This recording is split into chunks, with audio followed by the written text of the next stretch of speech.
تاریخ اسلام میں کچھ ایسی ہستیاں گزری ہیں جنہوں نے علم کی پیاس بجھانے کے لیے ہزاروں میل کا فاصلہ طے کیا۔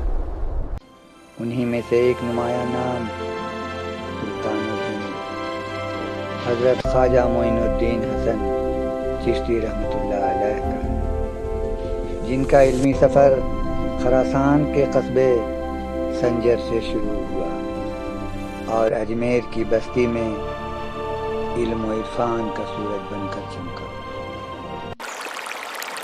والد کے انتقال کے بعد آپ کو وراثت میں ایک پنچکی اور ایک باغ ملا۔ اسی کی آمدنی سے آپ اپنی کفالت فرما رہے تھے۔ ایک عجیب بات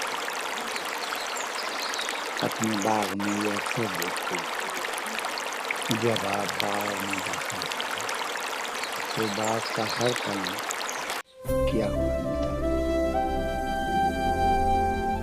اب آپ کے پاس فرصت ہی فرصت، ان فرصت کی گھڑی میں آپ قرآن شریف کی تلاوت کرتے۔ آپ کی آواز اتنی دل نشیں اور مسحور کن کہ سننے والے کے دل پر بے پناہ اثر ہوتا، مگر دل میں یہ تجسس برقرار رہتا کہ آخر کون ہے وہ جو ان کے حصے کا سارا کام کر جاتا ہے اور اپنی مزدوری بھی نہیں دیتا۔ اسی تجسس سے مجبور ہو کر آپ نے ایک رات باغ میں بسر کرنے کا ارادہ فرمایا۔ تو انہوں نے رات کے تیسرے پہر میں دیکھا کہ باغ کی صفائی ہو رہی ہے، مگر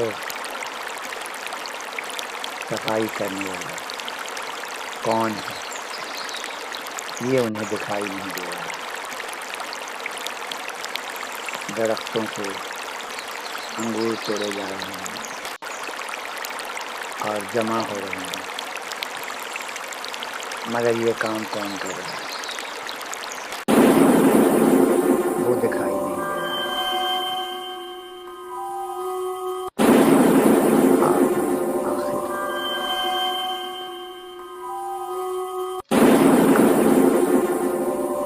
اس نادیدہ شخصیت کو،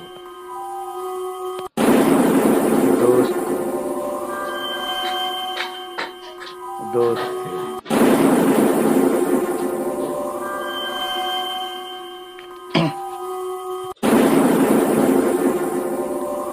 مناسب تو نہیں،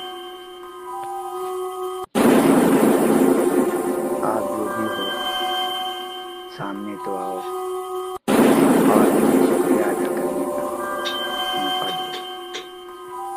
آپ کی بات ابھی ٹھیک سے ختم نہ ہوئی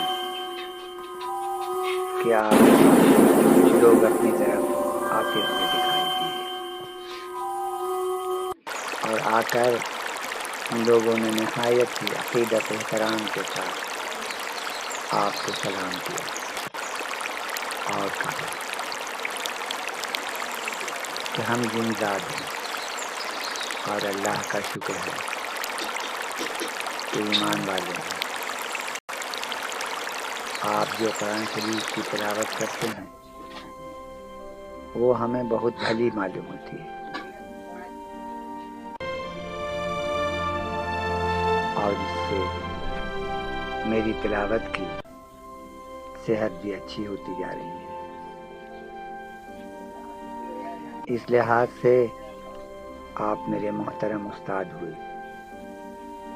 اب آپ ہی بتائیں کہ اگر کوئی شاگرد اپنے استاد کی خدمت کر لیتا ہے تو اسے احسان کیسے کہیں گے،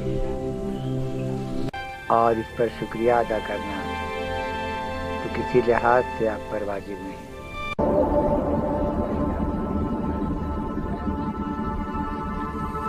خواجہ غریب نواز رحمۃ اللہ علیہ نے فرمایا، شکر ہر حال میں اہل ایمان کی نشانی میں سے ہے۔ اللہ تعالیٰ تمہیں اجر دے اس خدمت کا۔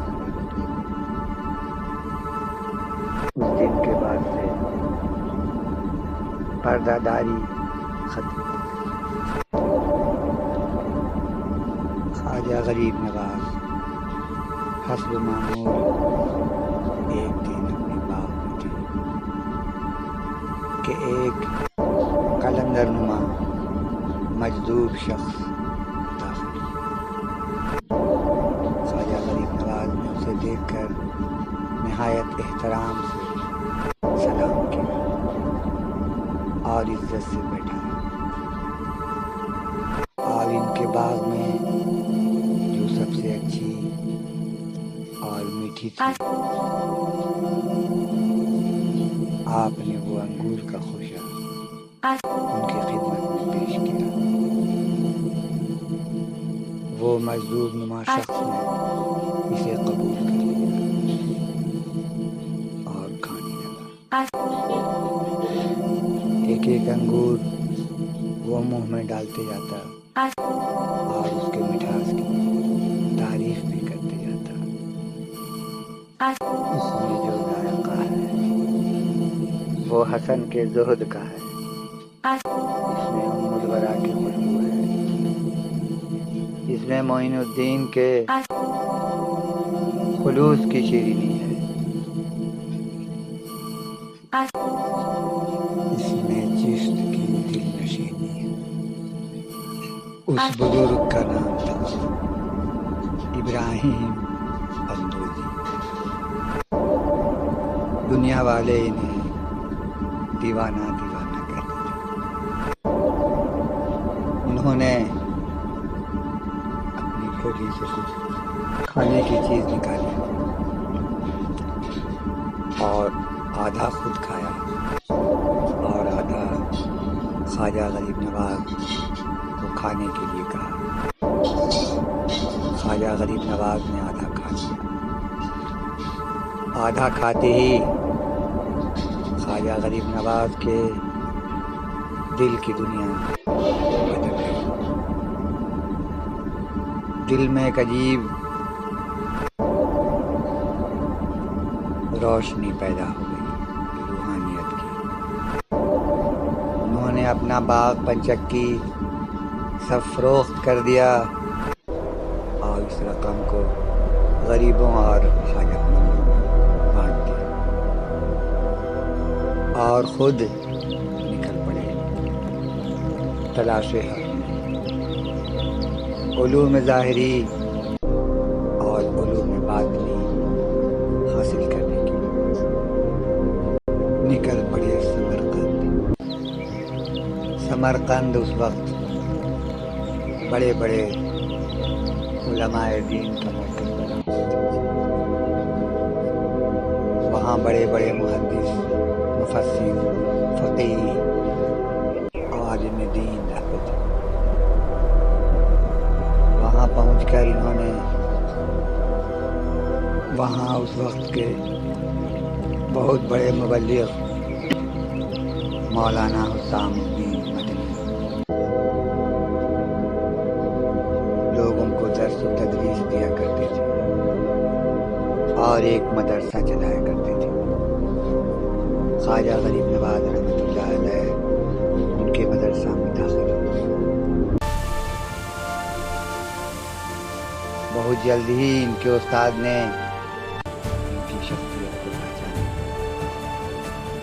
اور رمضان شریف کے موقع پر خواجہ غریب نواز کو نماز تراویح پڑھانے کے لیے کہا۔ خواجہ غریب نواز رحمۃ اللہ علیہ نے جب نماز تراویح پڑھائی اور قرآن شریف کی جب تلاوت کی،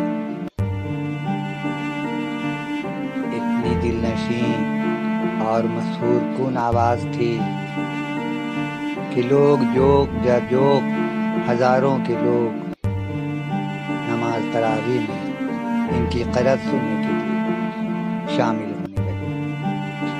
مولانا حسام الدین مدنی امامت فرمایا کرتے تھے 5 وقت نماز کی۔ انہوں نے خواجہ غریب نواز رحمۃ اللہ علیہ کے لیے صبح کی امامت کے لیے کہا اور خود استاد ہو کر ان کی اقتداء میں نماز فجر ادا کرتے تھے اور باقی 4 وقت کی نماز مولانا مدنی ہی پڑھایا کرتے تھے۔ فجر کی نماز کی امامت ان کے ذمے کرنے کی مصلحت تھی۔ جب یہ تلاوت فرماتے تو لوگ رک جاتے، ان کی تلاوت سنتے۔